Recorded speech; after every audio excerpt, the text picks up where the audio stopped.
Patuloy nating sambahin at purihin ang ating Panginoon sa kagandahan at kabanalan ng araw ng Sabat na ito. Sa kabila na tayo ay magkakalayo ang ating mga pagitan, ito ay hindi naging hadlang upang purihin natin at pasalamatan ang ating Panginoong Diyos. Kagaya ng awiting ating napakinggan, ang pagpapala ng Panginoon ay tuloy-tuloy na dumadaloy sa ating mga buhay, simula ng ating makilala ang Panginoon bilang personal na tagapagligtas. Salamat sa Diyos. Meron tayong kapamilya, na kagaya ni Pastor Ricky, na siyang nagbigay ng tanging awit para sa atin. Blessings after blessings.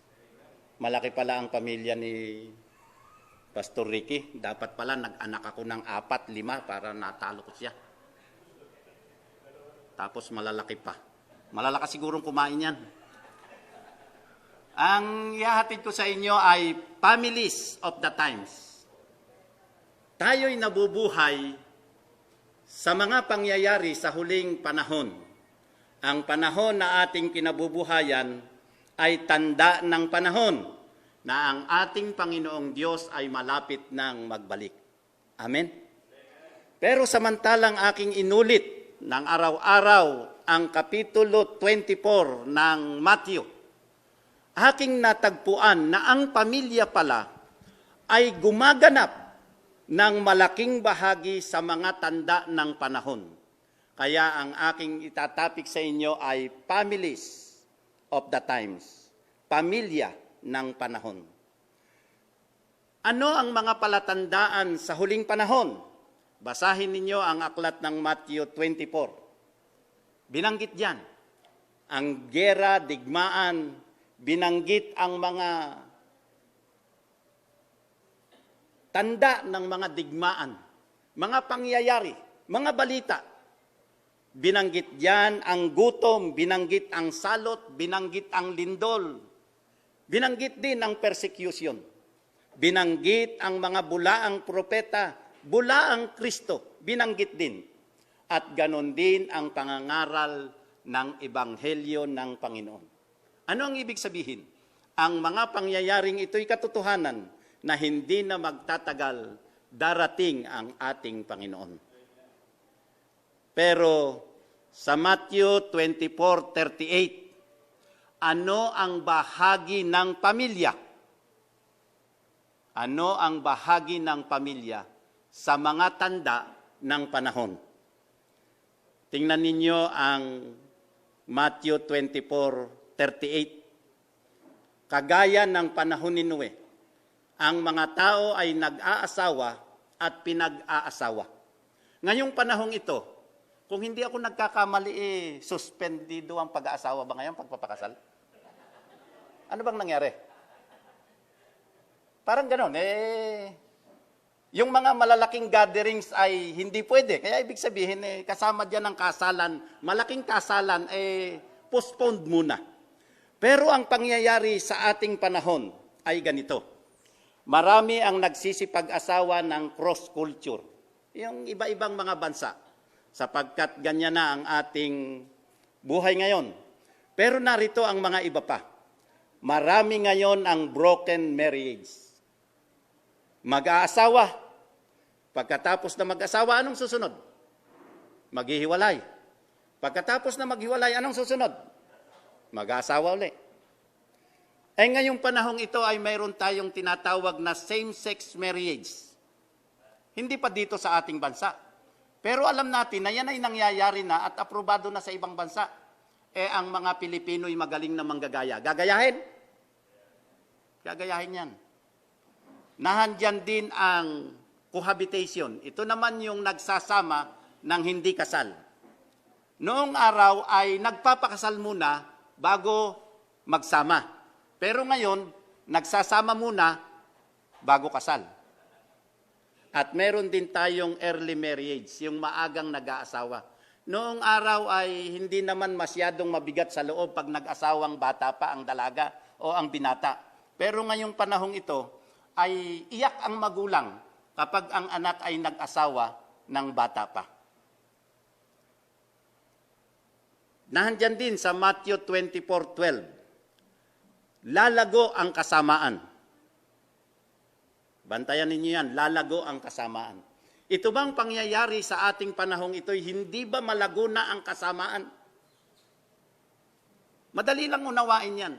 Sa mga lansangan, sa mga mall, sa lahat ng lugar, ang kasamaan ay patuloy na nararanasan ng sangkatauhan. Marami ng siyudad sa buong daigdig na punong-puno ng krimen, punong-puno ng kaguluhan, at gayon din ang violence. Narinig niyo yung violence. Merong tinatawag na street violence. Pero ang pinakamatindi pala dyan ay yung tinatawag na domestic violence. Ano yung street violence? Mga karahasan sa lansangan. Pag tinawag at sinabing domestic violence, saan nangyayari ito? Mga kapatid, iyan pong kasamaan na yan ay hindi nauulat na lahat. Maraming nababalita, pero maraming hindi nababalitang mga tahanan na mayroong karahasan sa loob ng kanilang pamilya. At ito ay tinutugon nila sa pamamagitan ng pananahimik at pagwawalang kibo. Ang salarin ay nagpapatuloy at ang biktima ay nabubuhay ng kawawa. Kung dadagdagan pa natin yan sa ating panahon, meron tayong tinatawag na mga kaso ng droga. Sino ang biktima ng droga?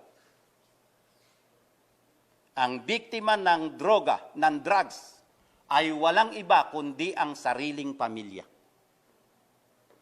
Ang mga taong naghahanap buhay at nabubuhay dito ay walang pakundangan na wasakin at sirain ang kanyang sariling pamilya o ang pamilya ng iba.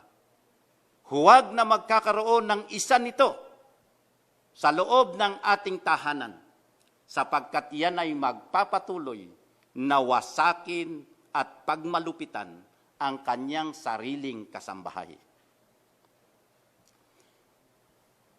Dahil sa paglago ng kasamaan, Matthew 24:12, ang karugtong niyan, dahil sa paglago ng kasamaan, ang pag-ibig ng marami ay lalamig. Dahil sa paglago ng kasamaan. Nasulat yan. Sinabi yan ng ating Panginoon. Kung ang pag-ibig ay matagpuan mo na malamig sa komunidad, kaya mo bang tanggapin? Sa loob ng ating nasasakupang village o barangay, hindi na tayo magkakakilala? Di ba? Wala nang pakialaman sa isa't isa. Kung ang pag-ibig ngayon ay lalamig sa loob ng ating simbahan, saan ka pupunta? Inaantay natin ang persecution. Inaantay natin ang matinding pagsubok. Inaantay natin ang lindol, mga digmaan para mapatunayan natin na darating na ang Panginoon. Pero naramdaman mo ba ang lupit ng kalungkutan at pagsubok kapag ang pag-ibig ay naging malamig sa loob ng simbahan? Salamat, nagkaroon ng COVID. Hindi na ako obligadong pumunta ng simbahan. Ang taong matagal kong iniiwasan, hindi ko na iiwasan ngayon, sapagkat mayroong tinatawag na social distance. Ang pag-ibig ng marami ay lalamig at maging ang loob ng ating simbahan ay tumutugon sa palatandaan na yan. Pamilya. Pamilya.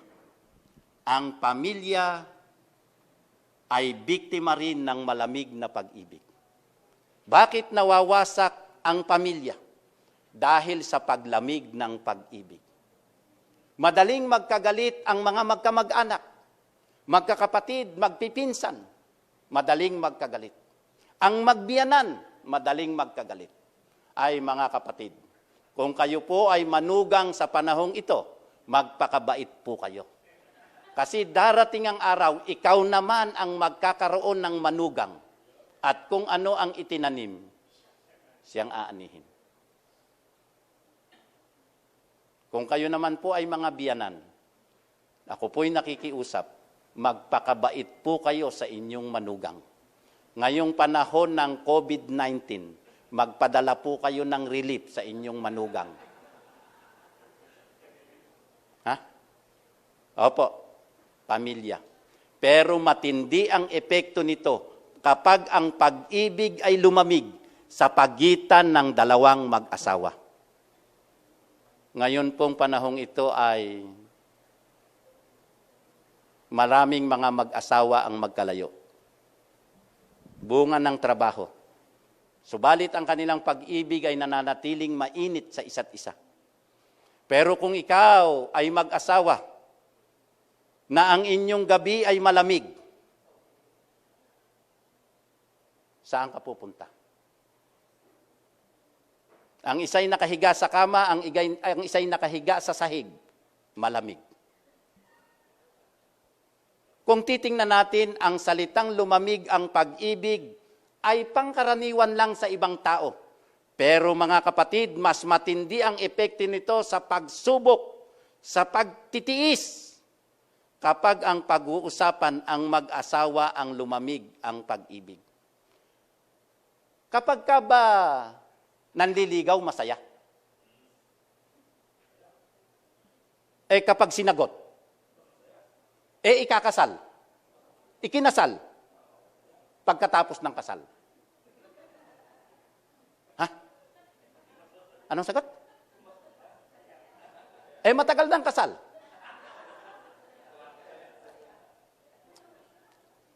Kaya sa una, ang tawag ay asawa. Sa susunod, ang tawag ay sawa na. Malamig na. Iyang mabuhay ng malamig na pag-ibig, ang mabuhay sa malamig na pag-ibig, ay matinding pagsubok kaysa tanda ng panahon. Ang mabuhay ng may malamig na pag-ibig ay mas mabigat na loob kaysa COVID-19. Dagdagan natin. Ang sabi diyan, Matthew 24:13. Sundan ninyo. Ang magtiis, ano ba yan?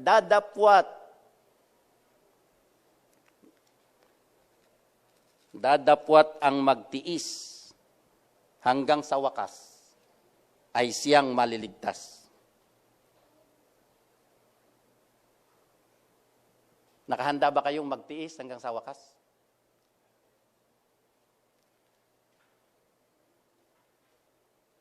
Ang COVID-19 ay hanggang kailan matatapos?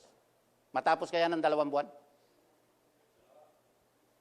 Matapos kaya ng 6 na buwan? 1 taon? Subalit kung ikaw ay nabubuhay na kasama ng iyong asawa sa isang malamig na pag-ibig, hanggang kailan matatapos ang pagsubok sa buhay natin? Hanggang kailan? Ang magtiis hanggang sa wakas, siyang maliligtas. Sino ang makatitiis at makapagtitiyaga sa negosyo sa panahon ng COVID-19? Anong negosyo ang tatayo ngayong panahon ng COVID-19? Alcohol.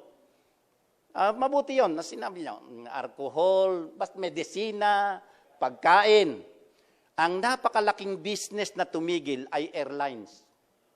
Sarado ang airlines. Anong karir ang makatatayo sa panahong ito ng COVID? Kaya sumasaludo tayo doon sa tinatawag na mga frontliner.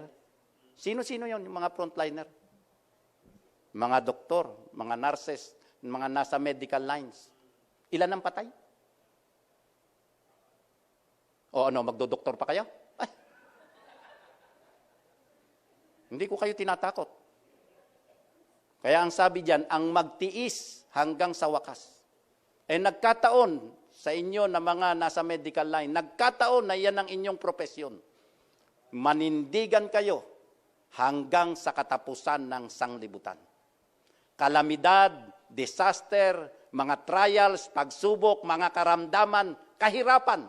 Darating na lahat yan. Darating na lahat yan. Ang magtiis hanggang sa wakas, siyang maliligtas. Ay sa mag-asawa.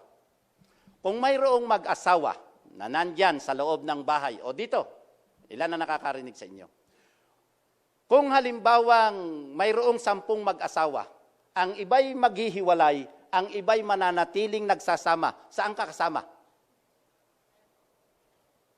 Sa nagsasama. Doon sa nagsasama na natitira, ang iba'y ginugulpe. Sino ba ginugulpe? Babae o lalaki? Lalaki na ginugulpi ngayon eh. Kasi walang batas na bawal gulpihin ang lalaki. Pero bawal magnakit ng babae, may batas. Mamili ka, saan ka kasama? Doon sa ginugulpe o doon sa hindi ginugulpe?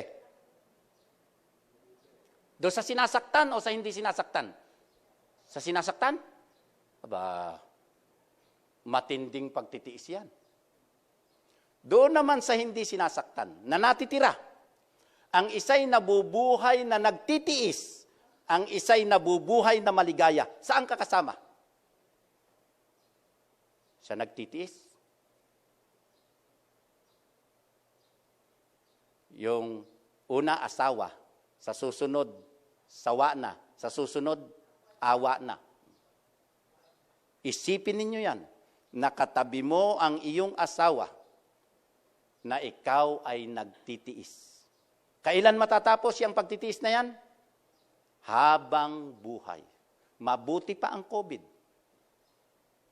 Maaaring matapos tayo ng mabilis sa panahon o kaya naman matapos ang COVID sa matagal na panahon. Pero ang makisama sa isang asawa na hindi ka maligaya ay isang napakatinding pagtitiis. Ang sabi naman diyan sa Matthew 24,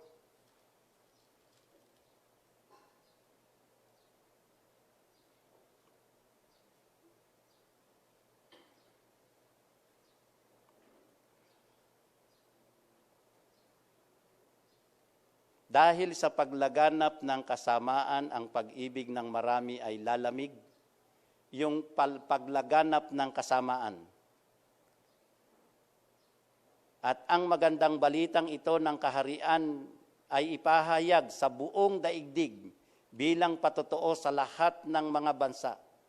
At pagkatapos ay darating ang wakas. Nasaan yung darating ang matinding kahirapan? Ang mga bagay na ito ay pasimula pa lamang ng kahirapan. Bakit nawala dito sa aking outline? Ang ibig sabihin niyan, kung mayroong matinding kahirapan sa komunidad, ngayon na yon, ito na yon. Mayroong bang kahirapan na naranasan sa buong sanglibutan na kagaya ng COVID? Sa aking edad na ito na ang pinakamatinding kahirapan. Kung nung pumutok ang bulkang Pinatubo, matagal na yon, 30 years nang nakararaan. Pero sa Central Luzon lang yon. Nang pumutok ang bulkan ng Taal, sa Batangas, Cavite lang yon. Pero nang pumutok ang COVID, ngayon, buong daigdig, meron pa bang kahirapang hihigit yan? Sa buong panahon, lahat ng simbahan sa daigdig, ngayong panahong ito, nakasara. Meron pa bang kahirapang hihigit sa riyan? Kung mayroong nagdaramdam, gobyerno, komunidad, simbahan, meron bang nagdaramdam ng higit kaysa isang pamilya? Meron bang naghihirap na hihigit sa isang pamilya? Kaya po mapapansin ninyo ngayon na ang bawat usapan ay tungkol sa pamilya. Opo.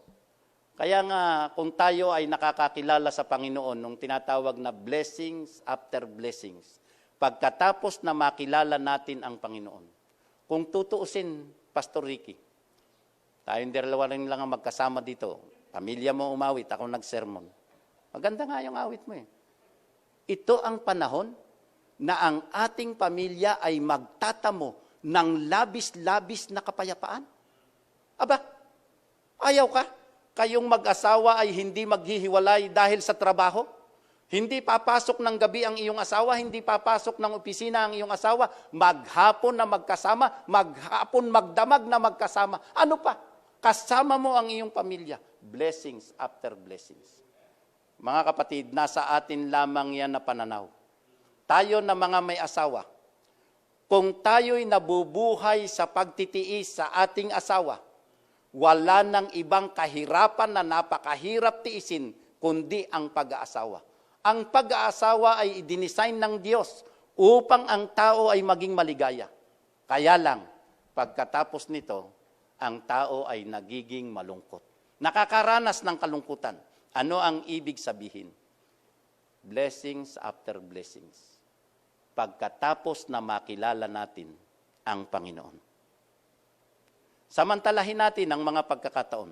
Ito namang Matthew 24:19. Ang sabi diyan ay, sa aba ng mga buntis, sa aba ng mga nagdadalang tao. Dati naman yung pagbubuntis na yan, kasintanda ng kasaysayan ng panahon yan panahon pa ni Eva at Adan. Pero bakit binanggit dito na sa aba ng mga nagdadalang tao? Ngayon lang panahon na ito. Mayroong batas na designated seats for pregnant women.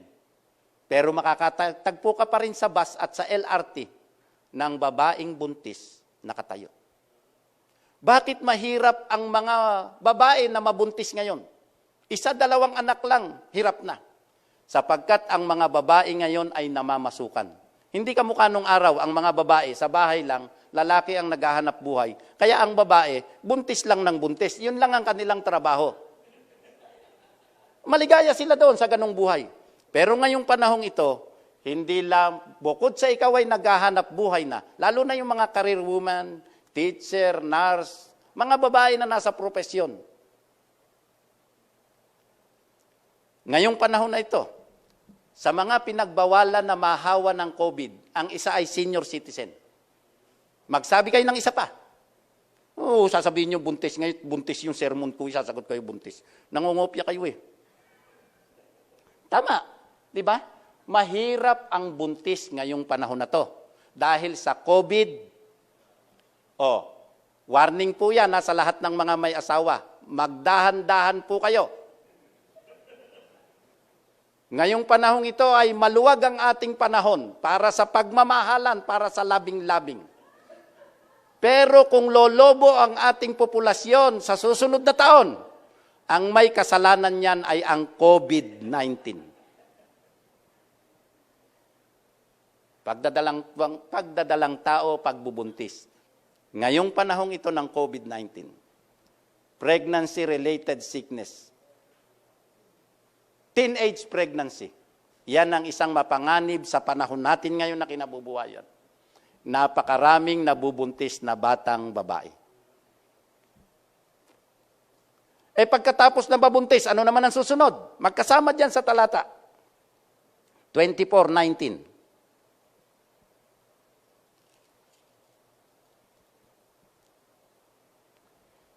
Ngunit kahabag-habag ang mga buntis at ang mga nagpapasuso sa mga araw na iyon.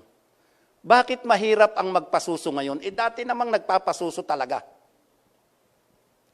Ito raw ang mga suliranin ng mga bagong panganak. Meron silang tinatawag na postpartum depression.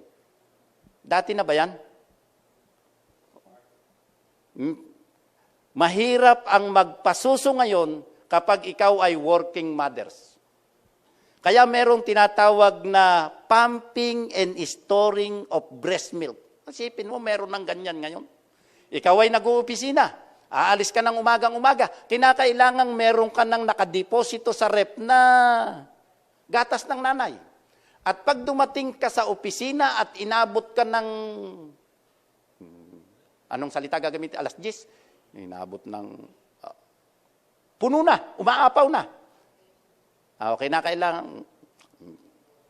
aaralin ko yan, paano? Pagkatapos, i-storing, itatago mo sa rep doon sa opisina mo. At pagdating ng bahay, ano pa daw yan, kinakailangan kung matrapik ka. Kaya may dala ka pang styro o cooler. At iuwi mo yan. Ganyan ang mga kwento. Alin ang madali? Ang bottle feeding o breastfeeding? Madali sana ang breastfeeding. Kasi kahit ka natutulog, basta ilabas lang yan, magkikita na yung, alam na nung baby yung kanyang hinahanap.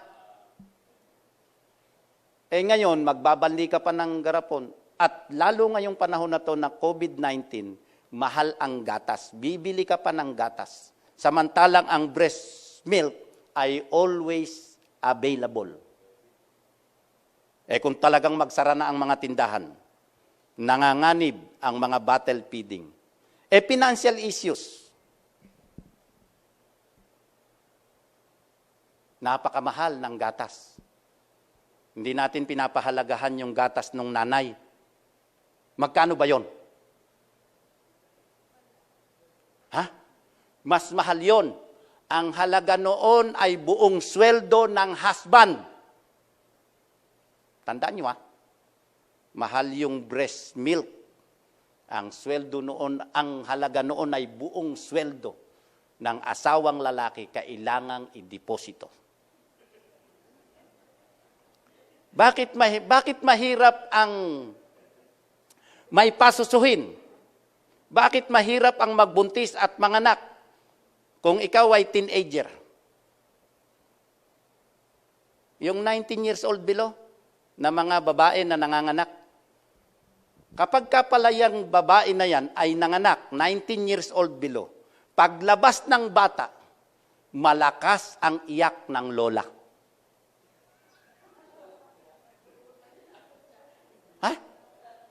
Hindi yung bata ang iyak ng iyak. Ang malakas ang iyak, yung lola. Ngayon lang yan na ating kapanahonan. Hindi magtatagal, matatapos din tayo. Families of the times. Ito naman ang mga palatandaan ng iba pang mga palatandaan na nasulat sa aklat ng ikalawang Timoteo 3. Pag lumukso tayo sa aklat ng kapitulo, ng aklat ng Timoteo, ang matatagpuan ninyo dyan ay, ang mga tao ay magiging maibigin sa sarili. Kung ilalagay natin yan sa kalagayan ng pamilya, mga kapatid, ganito. Kaya gumugulo ang isang tahanan kapag ang isang tao diyan ay makasarili. Maaring tatay, maaring nanay, maaring anak. Kapag ang isa sa miyembro ng ating pamilya ay naging makasarili, maibigin sa sarili, ang pamilya na yan ay magiging magulo. Bakit nagkakaroon ng wasak na tahanan? Bakit nasisira ang kasal? Bakit hindi makapanindigan sa sinumpaang kasalan? Dahil sa ang isang nag-asawa ay hindi kinalimutan ang pagmamahal sa sarili. Ang isang lalaki kapag nag-asawa, mahal niya ang kanyang asawa ng higit sa kanyang sarili. Ganon din ang babae. Pero kapag patuloy na ang tao ay nagpapahalaga sa kanyang sarili, sa kanyang karir, sa kanyang trabaho, sa kanyang hanapbuhay, sa kanyang pagkatao, ang kanyang pamilya, ang kanilang relasyon bilang mag-asawa ay miserable. Nahandyan din ang nakasulat. Ang mga tao ay magiging maibigin sa salapi. Alin ang mahal? Yung pera o asawa?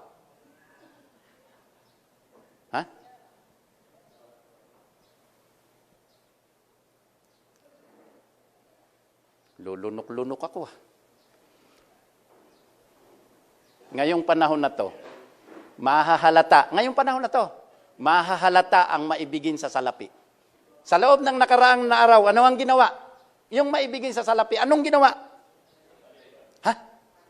Nagahol ang bangko ng pagpopondo sa mga ATM. Anong ginagawa ng mga tao? Nagsisipaglabas ng kanilang at pagkatapos, wala namang mabili. Aanin ngayon ang pera. Ngayong panahon na to, ang kwento ng mga mag-asawa, masaya, di ba? Palagi lang sa bahay. Parang nag-honeymoon. Ganun na nga.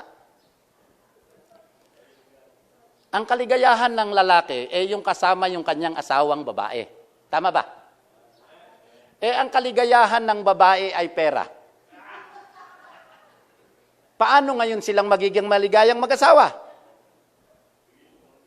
Wala, malamig na pagsasama. Bakit? Dahil ang ating panahon, ang mga tao ay maibigin sa salapi. Sa inyo po na nakakarinig sa akin, materialismo ang buhay natin ngayon.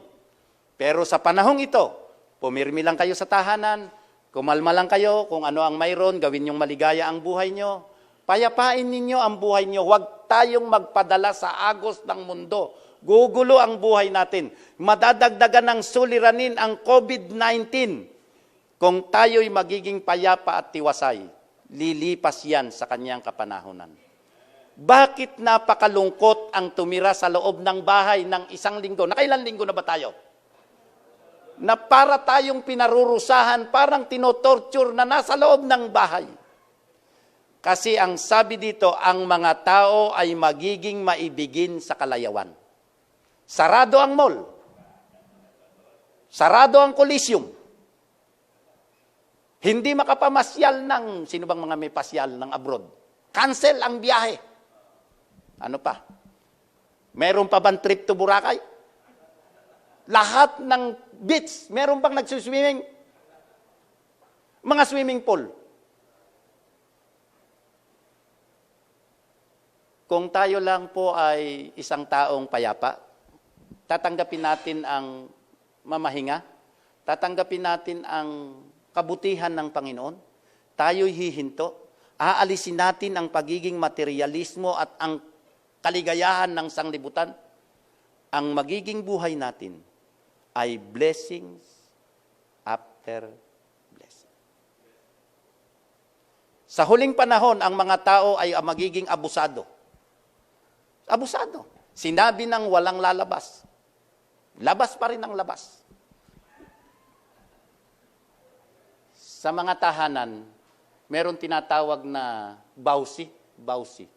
Violence Against Women and Children. Ito pong aklat na ito, Kapangyarihan ng Pag-asa.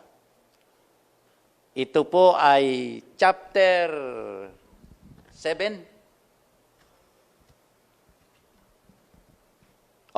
Chapter 7, walang katwiran ang pang-aabuso sa pamilya. Kaya itong Timoteo 3, na tungkol sa mga kaugalian ng mga tao, ang unang biktima nito ay pamilya. Kung ang iyong asawa ay maibigin sa sarili, kawawa ka, pagdadamutan ka, kaunting kaligayahan lang hindi ibibigay.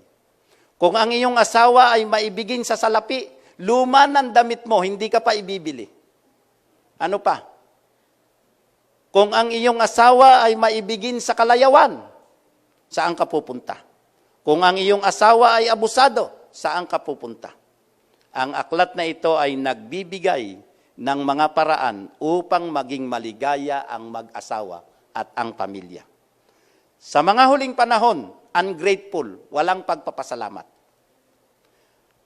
Lalaki, pagkatapos na ipagluto ng asawa, anong sasabihin? Sasabihin bang masarap? Anong sasabihin? Ito na naman.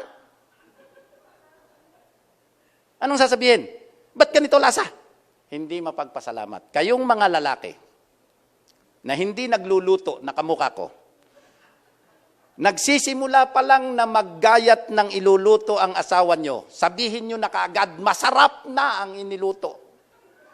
Kapag naman naamoy mo na kaagad ang amoy ng niluluto ng sinaing pa lang, sabihin mo, masarap talagang magluto ang asawa ko. Yun man lang bang pagiging mapagpasalamat? Sa komunidad, normal yan, sa kagaya natin na nag-AACS. Pag nagbigay, titingnan ganun, ito lang. Akala mo ba magpapasalamat? Ganyan ang tao ngayon, ungrateful. Pero sa inyo, sa pamilya, magpasalamat kayo pag ang inyong anak nakagawa ng kaunting bagay na mabuti. Huwag kayong maghanap ng marami, kaunti lang, magpasalamat kayo. Pero ang isang binabanggit dyan na matindi ay disobedient to their parents. Ngayong panahong ito ay nabubuhay tayo sa huling panahon, na ang mahirap na bahagi ng buhay natin ay parenting. Alin ang mahirap alagaan? Yung anak na maliit o yung anak na malaki?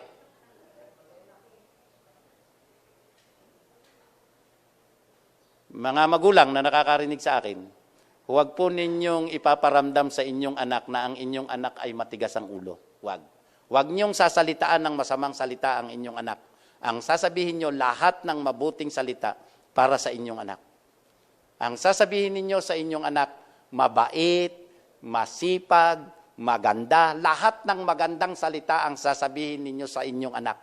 Alas 10 na kung gumising, sasabihin mo, ang aga-aga palang gumising ng anak ko. Parenting. Pero ang pinagmulan po kasi niyan ay wala talagang bonding ang magulang at ang anak.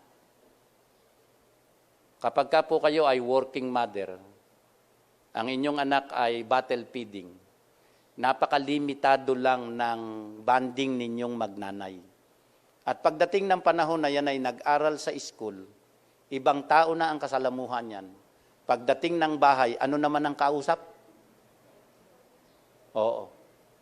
Napakaliit ng bonding moment ng magulang at saka ng anak. Salamat sa COVID-19. Blessings after blessing. Ngayon, mayroon tayong panahon na makipag-bonding sa ating mga anak. Samantalahin ninyo. Maglagay lang po kayo ng kitchen gate pass. Kasi baka lumobo yung ating mga anak. Malapit na tayo magtapos. Kaunti na lang. Sa Matthew 24:40, ang sabi diyan, 2 lalaki ay nasa bukid. Ang isa ay kukunin, ang isa ay iiwan. Ang karugtong niyan sa 41, di na nalagay. 2 babae ang gumigiling, ang isa'y kukunin, ang isa'y iiwan. Ang 2 talatang ito ay hindi po nagpapahintulot sa same-sex marriage. Ito po ay nagsasabi tungkol sa magkaibigan.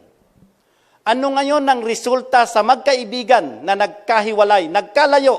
Ang isa'y kukunin, ang isa'y iiwan. Ang kanila pong mararanasan ay pain of separation. Ako po ay 30 years ng pastor, napalipat-lipat, marami na ring lipat. Pero ang akin pong kalooban ay hindi nasanay sa palipat-lipat. At lalong-lalo ang aking mga anak, nakikita ko ang kanilang pain of separation kapag ka lumipat ng bahay. Ano kaya ang mangyayari kung ang isang magkaibatalik na magkaibigan ay magkahiwalay at magkalayo? Ano ang kanilang sasabihin sa isa't isa? Pero kung ito po ay ilalagay natin sa pamilya, ano kaya ang mangyayari sa mag-asawa kung ang isa ay kukunin, ang isa ay iiwan? Mga kapatid, saan mang dako kayo naroon, isa ito sa aking unang panawagan. Sa ating mag-asawa, ang isa'y kukunin, ang isa'y iiwan. Talaga pong ganon. Bihira lang ang mag-asawa na sabay na namamatay. Maliban ng mag-jack and poy kayo, sino ang unang mamamatay? Pero sapagkat katalagahan na ang mga lalaki ang unang namamatay, siyempre, kayo na mga babae, ihanda ninyo ang inyong kalooban na kayo yung maiiwan. Ikaw na lalaki, ikaw ang unang aalis. Ano ang bilin mo sa iyong asawa? Mag-asawa ulit? Kung magkabaligtad, yung babae naman ang aalis, ano naman ang ibibilin sa kaniyang asawang lalaki?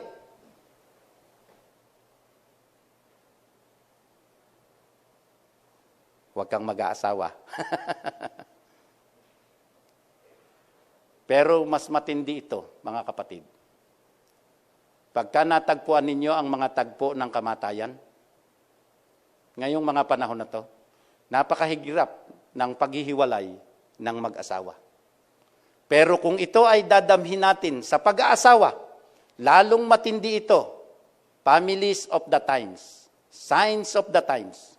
Paano kung dumating ang ating Panginoon, ang isa'y kukunin, ang isa'y iiwan? Pagkatapos na magsama tayo ng 20 taon, 30 taon, 50 taon o mahigit pa. At ang magiging dulo nito sa pagparito ng Panginoon, ang isa'y kukunin, ang isa'y iiwan. Una, diyan ko kayo pinapanawagan na magmuni-muni ang bawat isa na may asawa. Pero dito sa pangalawang corner, ang sabi ng Panginoon, pangalawang panawagan, ang langit at ang lupa ay lilipas, dadapwat ang aking salita ay hindi lilipas. Ang pangako ng ating Panginoon,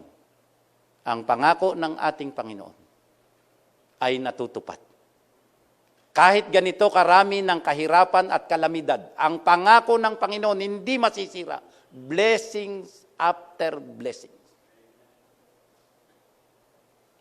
Alam po ninyo mga kapatid, dahil sa pag-ibig ng Diyos, ang ating Panginoong Hesukristo ay naparito sa sanglibutang ito upang tayo'y iligtas.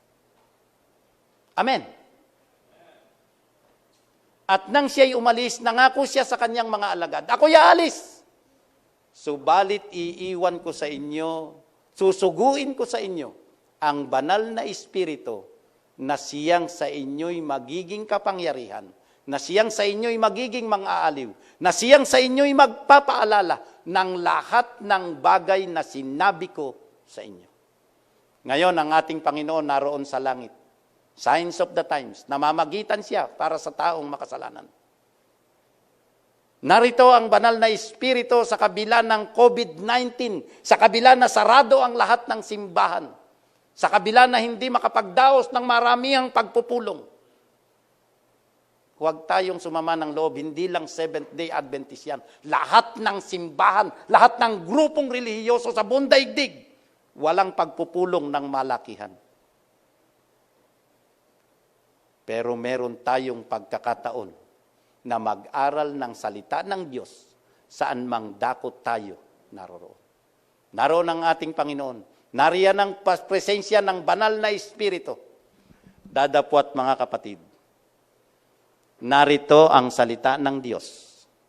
Narito ang salita ng Diyos na laging presente sa ating tahanan. Ito po mga kapatid ang aking pangalawang panawagan. Na ang aklat na ito, sa panahong ito ng ating pananatili sa tahanan, ang nagpapagulo sa atin ng matindi ay ang media. Bakit? Ano bang sinasabi ng media? Ilan na ang PUI? Ilan na ang PUM? Ilan na ang COVID patient?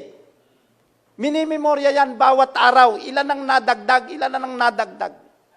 Saan ang lockdown? Saan ang sarado? Ano pa? Saan ang bukas na bangko? Ano pa? At ang balita, mamayang gabi, alas 12. Anong balita? Kuya Jared ang nagbalita niyan eh. Meron po kami ditong technician sa aming... Anong tawag mo? News fake news. Anong tawag mo? Itong si Brother Jared, gahol na lumabas ng bahay kahapon at nagpasok sa akin. Tingnan nyo. Bukas, Sabado, alas 12 ng gabi, total lockdown. Wala nang pwedeng lumabas ng bahay. Bumili na kayo ng lahat ng bibilin.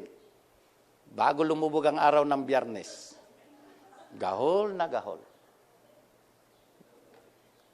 Oh, yung mga kasama kong nag-new news, ano tawag natin?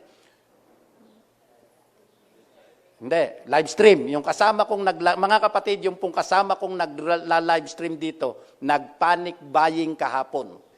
Dahil sa maling balita na kanilang natanggap. Mga kapatid, ito pong balitang ito, ang sabi ng Panginoon, siya mismo ang nagpapatotoo. Ang langit at ang lupa ay lilipas. Dadapwat ang aking salita ay hindi lilipas. Mga kapatid, kaya ko pong sabihin sa lahat ng tao at kaya kong ulit-ulitin na ang salita na ito ng Diyos ay siyang solusyon sa lahat ng suliranin ng tao upang ang tao ay magkaroon ng kapayapaan. Sa panahong ito ng kaguluhan, sa panahong ito ng suliranin, ang ating pamilya ay mananatiling payapa at tiwasay sa loob ng ating tahanan kung ang banal na salita na ito ng Diyos ay siyang ating pagmumuni-muniin araw at gabi. Blessing after blessing. Salamat po sa COVID-19. Ito na sana ang panahon na ating pag-aralan, pagbulay-bulayan ang banal na salita ng Diyos. Ito ang maghahatid ng kapayapaan sa lahat ng tahanan sa sanglibutan. Maunawaan sana ito ng sangkatauhan. Pagpalain tayo ng Panginoon.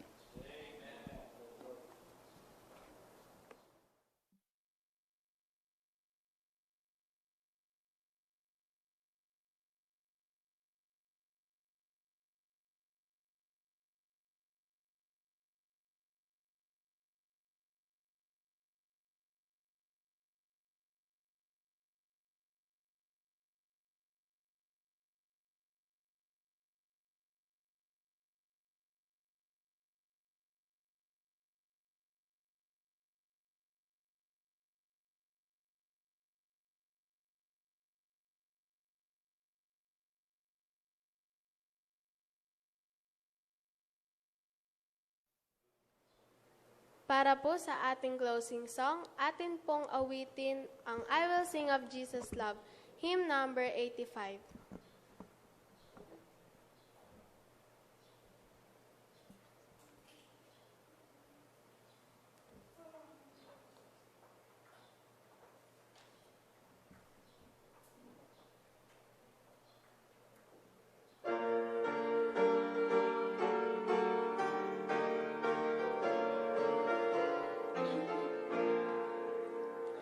I will sing of Jesus' love, sing of Him who first loved me, for He left bright worlds above and died on Calvary. I will sing of Jesus' love, endless praise. My heart shall give His time, that I might live. I will sing His love to me. Oh, the depths of divine earth or heaven can never know how this is. As dark as night can be made as white as dawn. I will sing of Jesus' love, endless praise. My heart shall give His time, that I might live. I will sing His love to me. Nothing good for Him I've done. How could He such love bestow, Lord, I own. My heart is warm. Help me now, my love to show. I will sing of Jesus' love, endless praise. My heart shall give His time, that I might live. I will sing His love to me.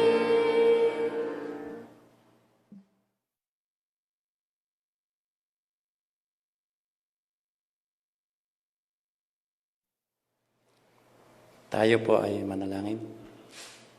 Pinupuri ka po namin at pinasasalamatan o dakila naming Diyos. Sa iyong katapatan, sa iyong dakilang pag-ibig, at sa iyong biyaya na patuloy na nananagana sa aming buhay. Pagkatapos na ikaw ay makilala namin na aming Diyos na dapat naming sambahin at paglingkuran.